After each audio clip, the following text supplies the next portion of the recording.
Nagbabalik po tayo rito sa iConnect dahil sa power ng social media, maraming bagay ang nauso at naging patok. Maski ang paraan ng pagsasalita ng mga Pilipino, medyo nag-iba na rin dahil kung may tinatawag tayong Jejemon, syempre naman, hindi magpapuhuli ang Beckymon.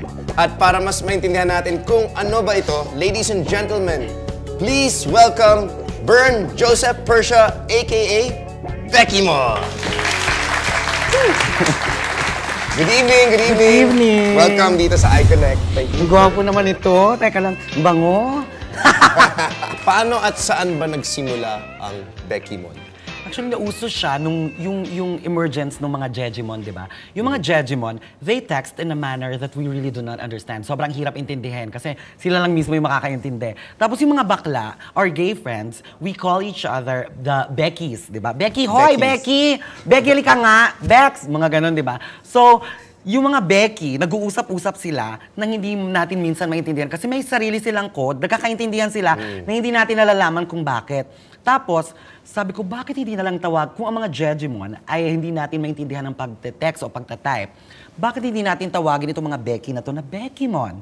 Sabi ko ganyan. Tapos, nag-start yung paggawa namin ng videos no. Nung nagtitrip lang ako, yung mga friends ko before, sobrang grabe sila why, nakeme mo na ba yung mga aneklabong sa Chorva?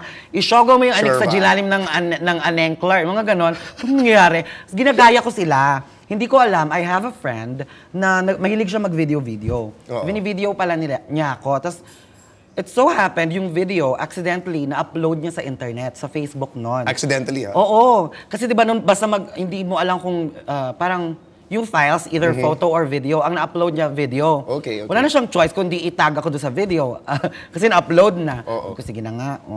Tapos ayun, kumalat siya una-una talaga sa Facebook. And then, first day, kumalat siya. Nagulat ako, ang daming likes. Tapos, second day... So, nag-viral siya kaagad? First day pa lang? Agad. Kasi it started mga around July of 2010. Gay Pride yon. So, aktibong-aktibo yung mga bakla. Ganyan. Lahat naka-Facebook. Ganon. Hanggang nagulat ako, ang dami nang nagme-message sa akin, bakit daw hindi daw ako gumawa ng mga skits. So, gumawa ako ng skit. Ganyan. Hanggang fourth day, nagulat ako, may mga nag-a-add na sa akin sa Facebook. Dati dinededma lang naman ako ng mga tao. Hanggang fifth day, nung video, ang dami nang bumabati sa akin sa lansangan na hindi ko naman nare-realize, bakit? Tapos yung sixth day, I went to the mall. Kasi nagtatrabaho ako nun sa call center. So, pag umaga tulog talaga ako. Call center. Pag umaga tulog talaga ako. And then nagulat ako pagdating ko sa mall, pagpasok ko sa mall, may mga batang bakla nagkakagulo. Ay, Mudak! Kasi yung name ko dun sa videos, Mudak, parang ibig sabihin mother. Kasi yung skit namin was all about mother and child, blah blah, chu-chu-chu-chu, ganon. Anong naramdaman mo nung biglang sumikat ikaw, di ba? Tapos biglang nagkaka-guestings ka na sa TV. Like, how long before tinawagan ka ng unang guesting mo for... My first guesting, I think, after 2 months lang yon. After 2 months? After 2 months pa. Kasi gumawa-gawa muna ako ng mga videos, ganun. Hanggang from Facebook, nag-start na din kami mag-post sa YouTube. Kasi sabi ng friend ko, bakit hindi, para makita mo yung views at saka mabasa mo, ma-monitor mo yung mga comments, bakit hindi mo ilagay sa YouTube? So, that's what we did.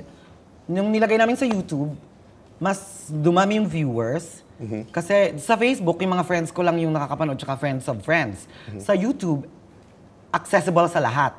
So hanggang napanood na ng media, after 2 months, tinawagan na ako, hanggang napabalita na siya na kung uso ang mga Jejemon, may uso na rin ang mga Becky nating kapatid. Ito ang Beckymon. May mga ganun na siya.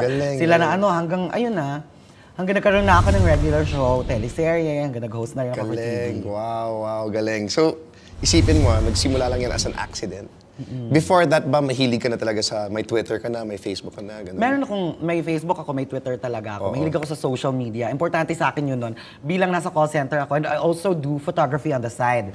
Wow, masaya ka naman. Masaya ako maging bakla. Kasi parang I'm being paid for being myself, di ba? Awesome. Sa pagiging bakla, ganun lang. Galing. So, teka lang ha, yung mga words na to, kasi kahit ako, no, di ko rin maintindihan half of it eh. Parang ang galing nga eh. Parang may sariling lingo, may sariling language, may sariling subculture.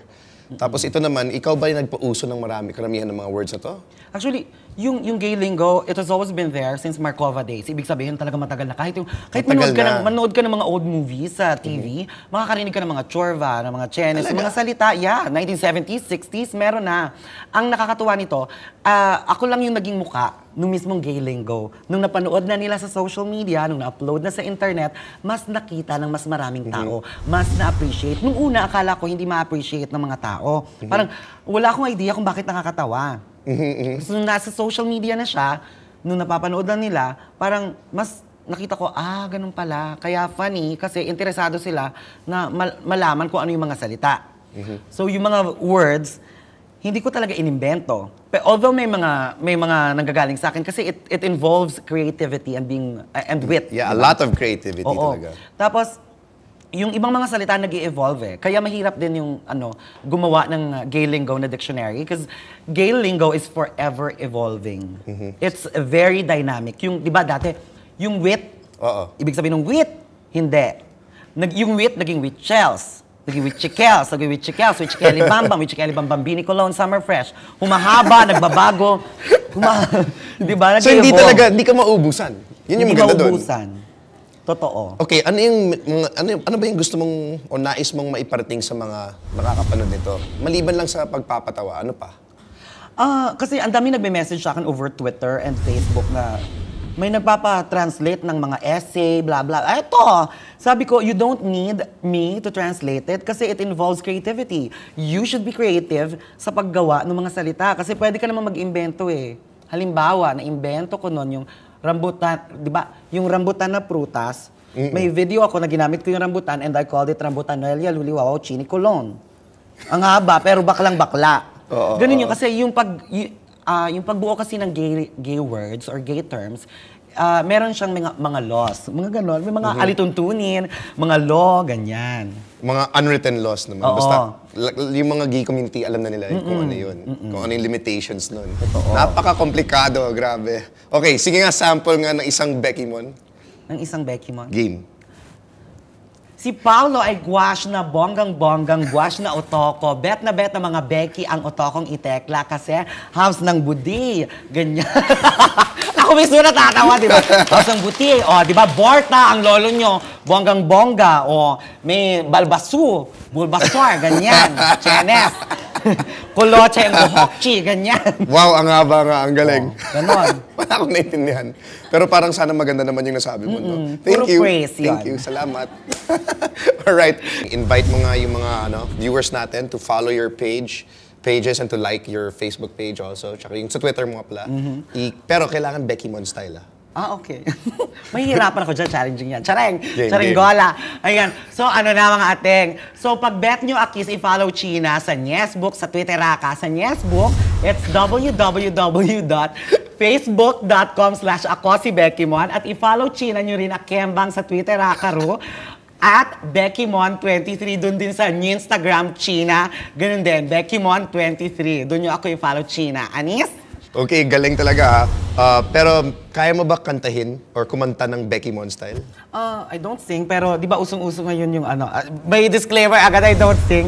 Usong-uso ngayon yung Pusong Bato. Di mo alam dahil sa'yo, ako'y di makakain. Pag binekimon siya, ganito siya.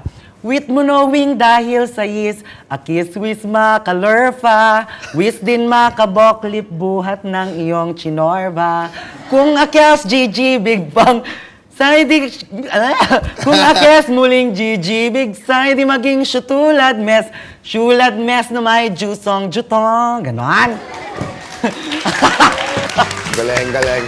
Becky-mon, maraming salamat. It was an honor. Thank you. Paano ba? Ayaw, ano?